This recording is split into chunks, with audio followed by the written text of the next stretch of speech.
Bonjour chers tous, aujourd'hui nous allons apprendre quelque chose de très fondamental pour toute conversation en chinois. Comment se présenter? D'accord? La présentation. Se présenter, c'est la première des étapes pour créer un lien d'amitié, que ce soit dans le cadre amical, professionnel ou scolaire. En chinois, comme dans beaucoup de langues, la présentation suit une certaine structure avec des expressions simples mais très importantes. Dans ce cours, nous allons apprendre les phrases clés, leur prononciation, leur lecture et ainsi que le sens de chaque mot.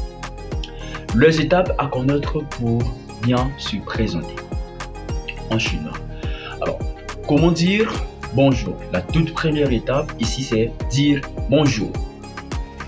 Dire bonjour. Deuxième étape, dire son nom.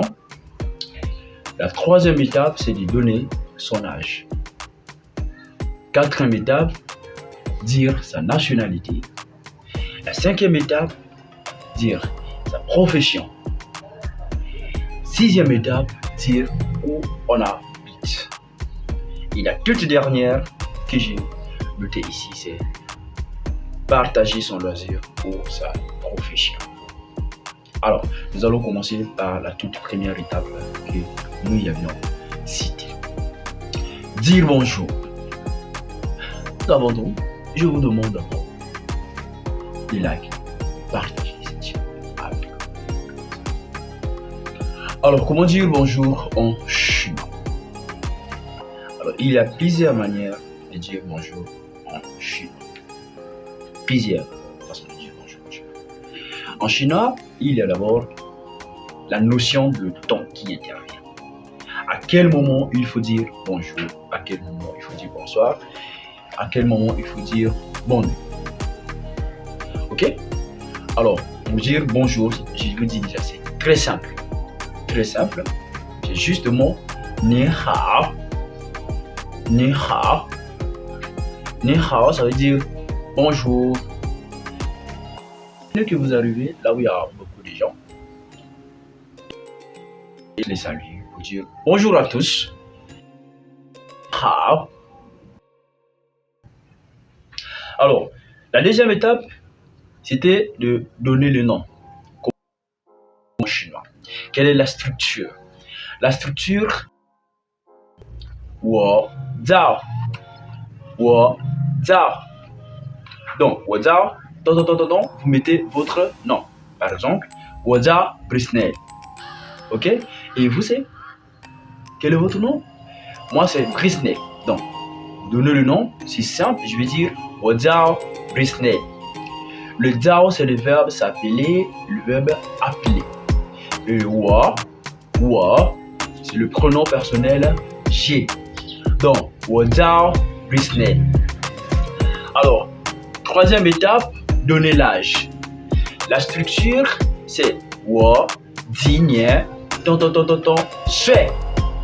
Wo ji nian sui. Par exemple, j'ai 10 ans, je vais dire wo ji nian shi sui. Wo ji nian shi sui. Wo ji nian si sui. Ok? Et dire sa nationalité. Déjà, le verbe être en chinois, c'est shi. Donc, vous dites je suis. Ok? Je vais dire wo shi. Wo shi. Je mets jeune à la fin. Ça, c'est la structure. Donc, pour dire, par exemple, je suis congolais, je peux dire wo shi Kanguozhen. Wo shi Kanguozhen. Si vous êtes chinois, simple, vous allez dire wo shi Zhongguozhen. Wo shi Fanguozhen. Je suis français. D'accord? Et la profession. La profession aussi suit la même structure. Donc, je suis. Ok, je suis par exemple professeur, je suis élève, etc. Vous allez faire 我是. Par exemple, professeur, le mot professeur ici c'est 老师, 老师. 我是老师, je suis professeur. Si je suis élève, je peux dire 我是学生, 我是学生, je suis étudiant, je suis élève. 我是学生. Ok? Très simple. Donc, vous mettez 我是, ça veut dire je suis, vous mettez votre profession. Je suis par exemple comptable. Comptable c'est 会计, 会计. D'accord? Et dire là où on habite. Pour dire là où on habite, très simple. Très simple. Puisque vous connaissez déjà le wa qui est le pronom j'ai, pour dire que j'habite. Je prends un exemple. J'habite à Mekalo. Moi j'habite à Mekalo. C'est là où moi j'habite. D'accord? Je vais dire 我住在. 我住在. Le 住在 c'est le verbe habiter. 我住在 Mekalo. 我住在 Mekalo. Maintenant, il y a un truc qui suit à la fin. 小区, vous n'êtes pas obligé de mettre ce 小区. Déjà, quand vous dites 我住在, la personne sait déjà que non. Ah, il parle sûrement de là où il habite. Parce que le 住在, ok, c'est le verbe habiter. Et quand je mets 我住在, ça veut dire j'habite. Donc, 住在 c'est le verbe habiter. Et 我住在, j'habite. Par exemple, j'habite à Mekalo. 我住在 Mekalo. 我住在 Talangai. J'habite à Talangai, etc. Alors, partager son loisir ou sa profession. Qu'est-ce que vous aimez? Vous aimez quoi? Est-ce que vous aimez la lecture? Est-ce que vous aimez le foot, jouer au ballon? Tout ça, comment dire? Très simple. Alors, la structure c'est 我喜欢, 我喜欢. Le 喜欢 c'est le verbe aimer. Like en français, comment dire? En anglais, like. Donc, si je veux dire par exemple, j'aime faire la lecture, je suis passionné de la lecture, je suis passionné des livres. Je peux dire 我喜欢看书, 我喜欢看书. Le kan c'est regarder.